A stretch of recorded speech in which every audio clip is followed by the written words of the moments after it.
ఒక కొడుకు తన తల్లి దగ్గరికి వచ్చేసి, అమ్మా, మదర్స్ డేకు నేను ఏదైనా గిఫ్ట్ ఇద్దామనుకుంటున్నా, నీకు నచ్చింది కొనుక్కో, కావాల్సినంత డబ్బులు ఇస్తాను అంటాడు. అప్పుడు ఆ తల్లి ఏమంటుందంటే, నాకు ఏమి వద్దు బాబు అని చెప్తుంది. మళ్ళీ బలవంతం చేస్తాడు ఆ బాబు.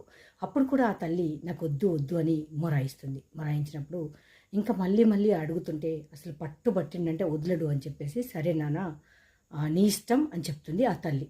చెప్పినప్పుడు నీకేం కావాలమ్మా అంటే, అప్పుడు ఆ తల్లి ఆలోచించి, నేను నీతో ఒక 4 రోజులు పడుకుంటాను నానా అని అడుగుతుంది. అప్పుడు ఆ కొడుకు షాక్ అయిపోతాడు. ఏంటి అమ్మ డబ్బులో చీరలో బంగారమో అడుగుతుంది అనుకుంటే ఇలాగ అనేసింది ఏంటి అని అప్పుడు ఆలోచించుకొని, సరే అమ్మ నీ ఇష్టం అని చెప్తాడు. చెప్పినాక ఆ రోజు రాత్రి అయిపోతుంది. అప్పుడు అమ్మ వాళ్ళ బాబు దగ్గరికి వెళ్ళి పడుకుంటుంది. పడుకున్నాక కాసేపటికి, నానా దాహం వేస్తుంది, కొన్ని మంచినీళ్ళు తెచ్చివ్వా అని అడుగుతుంది. అప్పుడు ఆ కొడుకు వెళ్ళి సరే అమ్మ అని మంచినీళ్ళు తెచ్చిస్తాడు. మళ్ళీ కాసేపటికి పడుకున్నాక, అమ్మ బాత్రూమ్ వస్తుంది, కొంచెం తీసుకెళ్ళవా నాన్న అని అడుగుతుంది వాళ్ళమ్మ. అప్పుడు సరే అని చెప్పేసి ఆ బాబు బాత్రూమ్కు తీసుకెళ్తాడు. తీసుకెళ్ళి పడుకొని మళ్ళీ నిద్రపోతుంటే, నాన్న నాకు నిద్ర రావట్లేదు నాన్న అని చెప్తుంది. సరే అమ్మ పడుకో అని చెప్తుంది. కాసేపటికి తనకు దగ్గు వస్తుంది. దగ్గు వచ్చినప్పుడు, నాన్న కాసేన్ని మంచినీళ్ళు తెచ్చిపెట్టవా అంటే, ఇప్పుడే కదమ్మా తాగావు అంటే, లేదు నాన్న కొంచెం దగ్గు వస్తుంది కదా, గొంతు తడారిపోతుంది, కొన్ని మంచినీళ్ళు తెచ్చివ్వు అంటుంది.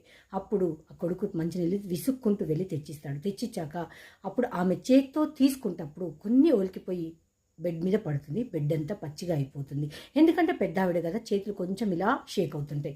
తీసుకున్నాక ఆ వాటర్ తాగేస్తుంది, పక్కన పెట్టి పడుకుంటుంది. అప్పుడు ఆ కోడికి చాలా కోపం వస్తుంది.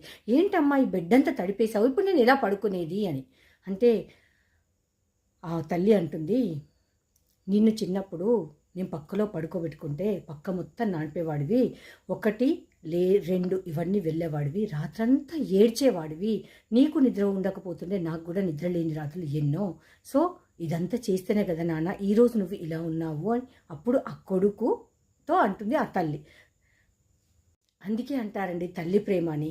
ఒక తల్లి 4 పిల్లల్ని సాకుతుంది, కానీ ఒక్క కొడుకు ఒక అమ్మను కూడా సాకలేడండి. అదండి. అందరికీ మాతృదిన శుభాకాంక్షలు మన శ్రీలక్ష్మి బట్టి ఫ్యామిలీ మెంబర్స్ అందరికీ కూడా. అమ్మ అనే 2 అక్షరాల ప్రేమ వెలకట్టలేనిది. నాకైతే అమ్మ లేదు. అమ్మ ఉన్న ప్రతి వాళ్ళు బాగా చూసుకోండి. మరొకసారి అందరికీ happy mother's day. Thank you each and everyone.